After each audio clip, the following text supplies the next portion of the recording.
There's a reason you've always felt different, a reason you've never quite fit into the mold the world tried to place around you. You've lived with this invisible tension, this quiet conflict between who you are and what the world expects you to be.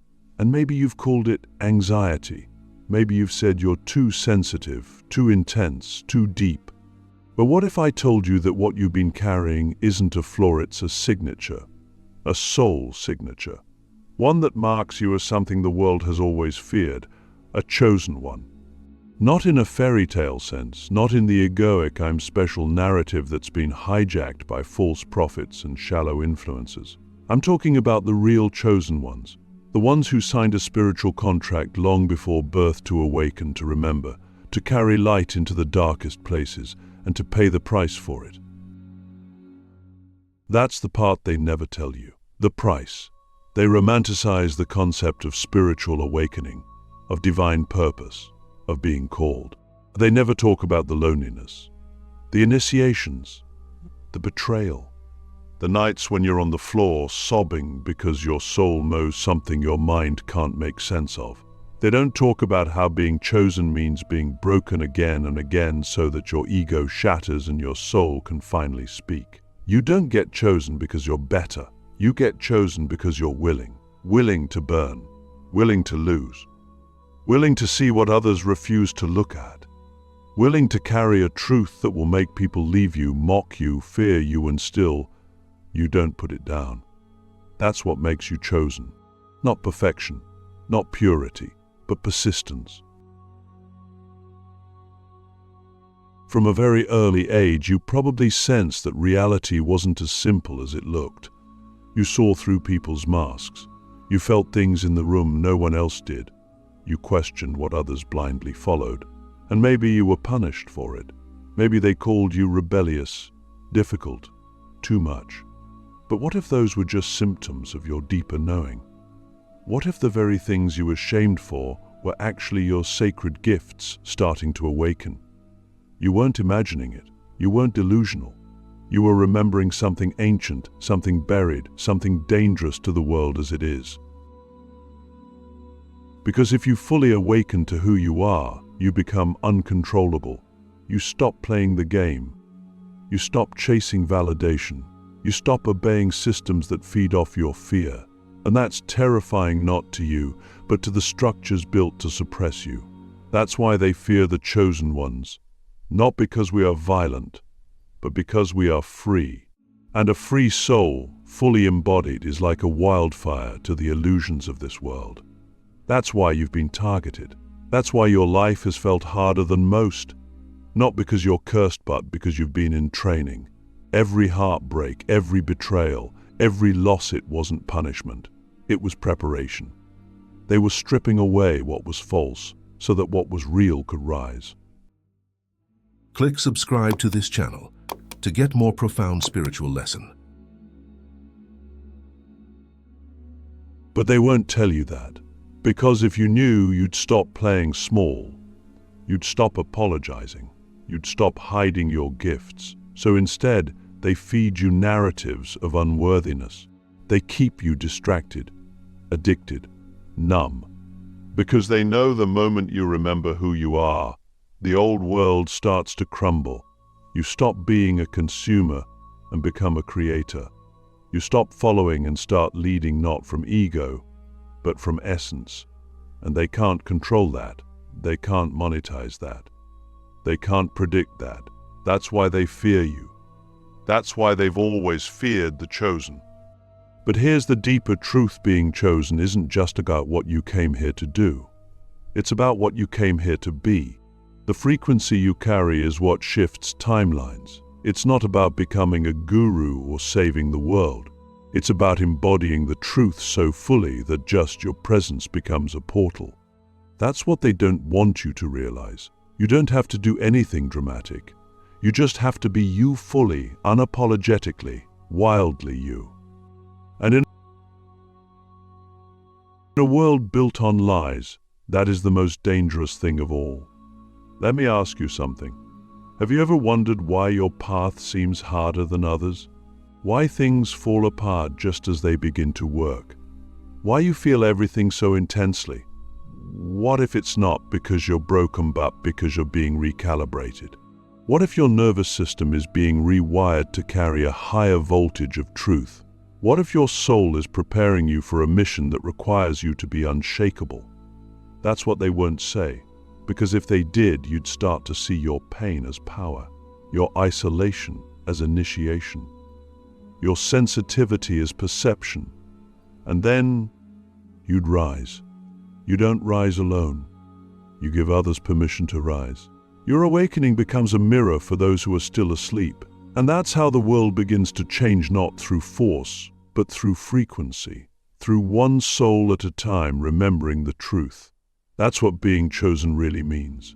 It means you agreed to go first, to walk through the fire so you could become the fire, to lose everything false so you could become everything real.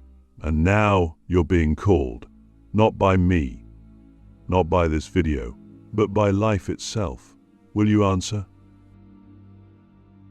There's a silence that lives inside every chosen one.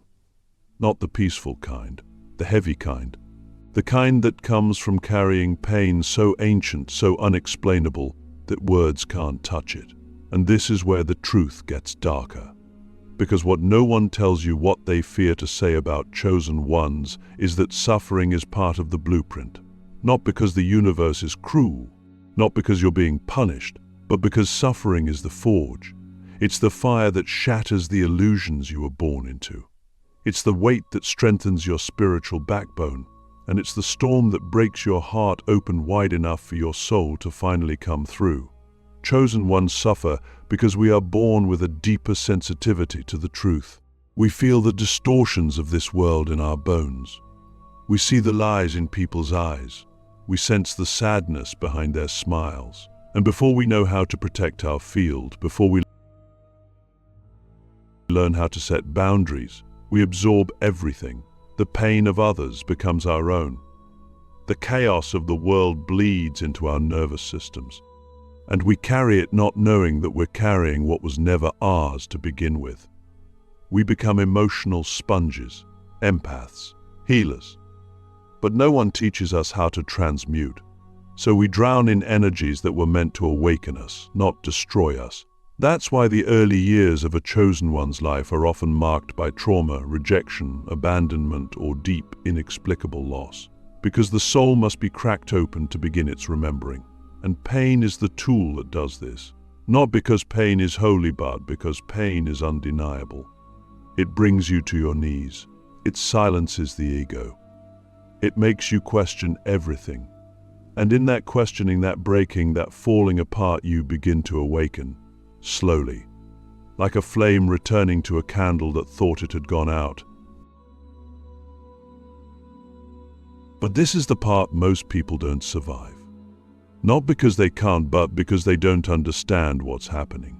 Imagine being thrown into the deep end of a spiritual storm with no map, no guide, no language to explain the darkness you're feeling. That's what it's like for many chosen ones before they awaken. The depression, the anxiety, the inexplicable loneliness, a sense of being lost even when surrounded by people. These aren't signs of weakness. They're signs of spiritual labor. You're not falling apart, you're being unmade so something deeper can be born. And here's the paradox. The more powerful your soul, the more intense your initiation. Because to carry high frequency, your vessel must be emptied of low frequency. That means shedding all the false identities you were taught to wear. It means losing the relationships that no longer align.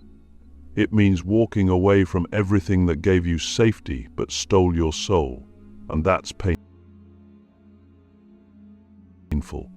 That's terrifying. That's real. But that's also sacred, because suffering, when faced with awareness, becomes transformation. And chosen ones are not meant to stay in suffering, we're meant to alchemize it, to turn our wounds into wisdom, to transmute our pain into presence, to use our scars as gateways to compassion. That's where the power lies. Not in pretending to be enlightened, but in standing inside the storm and saying, I will not break. Let me ask you something. What if the worst thing that ever happened to you was the very thing that cracked your soul open just wide enough for the light to come in? What if your suffering wasn't the end but the beginning of your return? Would you still reject it? Or would you honor it as the sacred teacher it was? This is what they don't want you to see. Because once you see the deeper purpose of your pain, you stop being a victim. You stop asking, why me? And start asking, what is this awakening in me? That's when the shift happens. That's when the chains begin to fall. And that's when you start to rise not in spite of your suffering, but because of it. You become the one who walks through hell with their eyes wide open and still chooses to love. You become the one who carries light into the places others have abandoned. You become the one who doesn't just talk about healing, you embody it. And that embodiment is what makes you dangerous to a world built on denial. You are not broken. You are breaking open. And the more you embrace your pain, the more you reclaim your power. The world doesn't attack the chosen ones with guns or armies.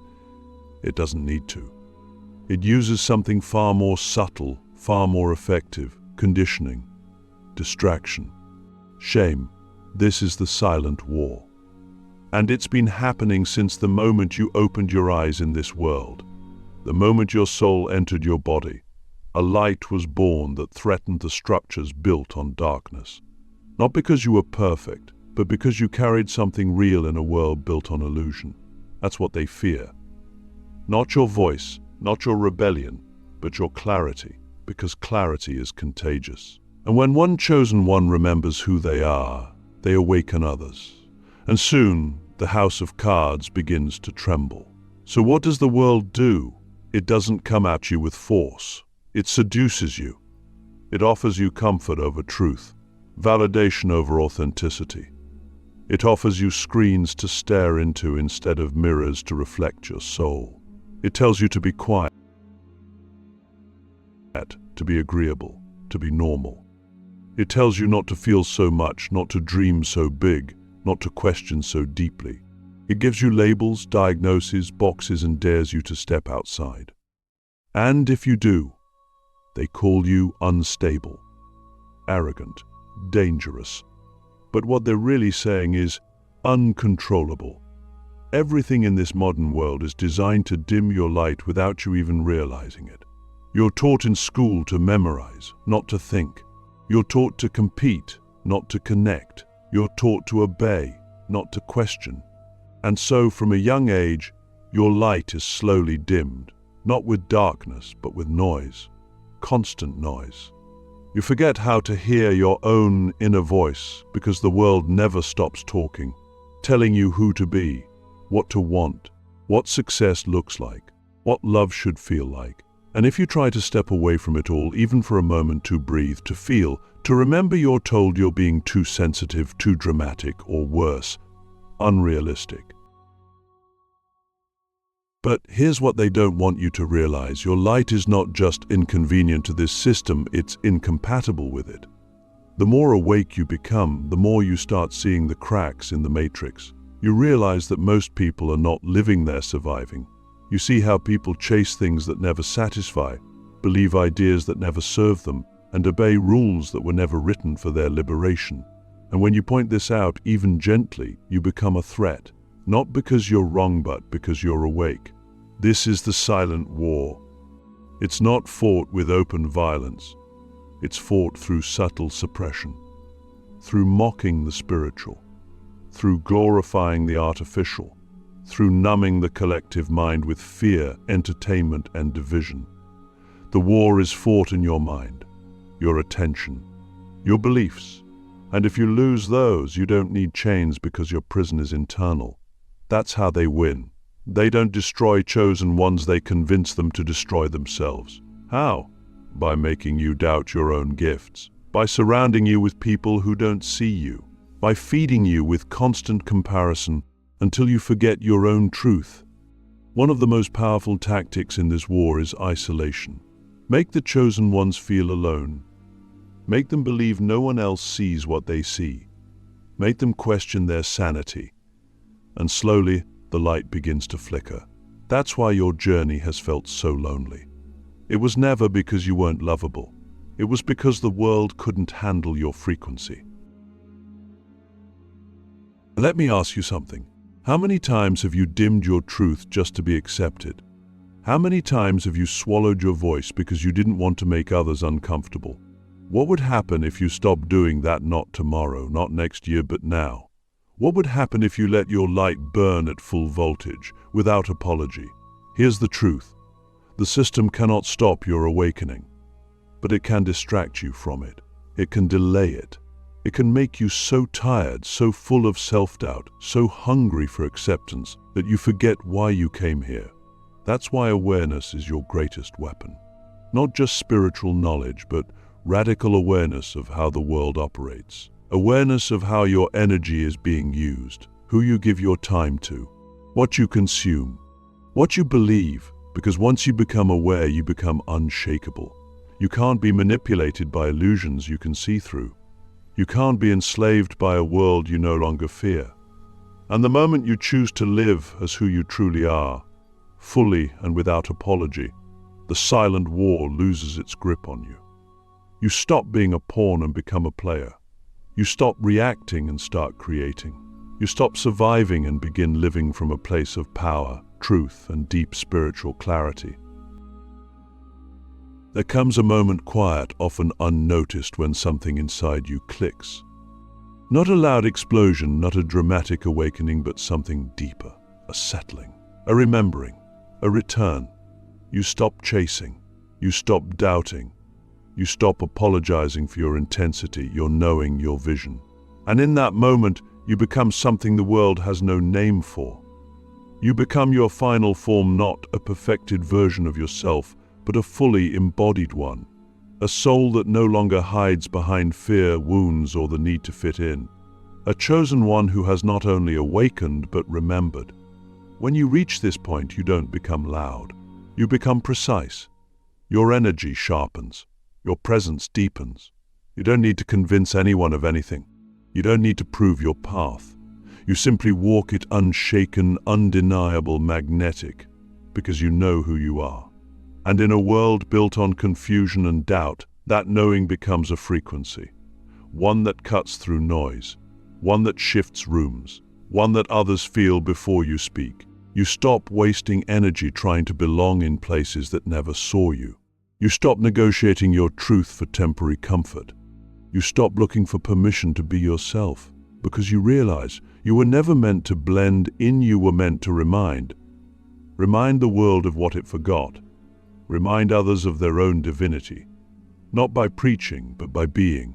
Not by shouting, but by standing so fully in your light that others begin to see their own. And here's the part most don't understand. When you reach your final form, you don't escape the world, you engage with it more deeply. But from a higher place, you become a bridge between realms. You walk through chaos with peace in your chest. You feel the heartbreak of humanity, but it no longer breaks you. You grieve, you love, you serve, but you are no longer ruled by emotion. You've mastered the storm inside you. That's what makes you unshakable.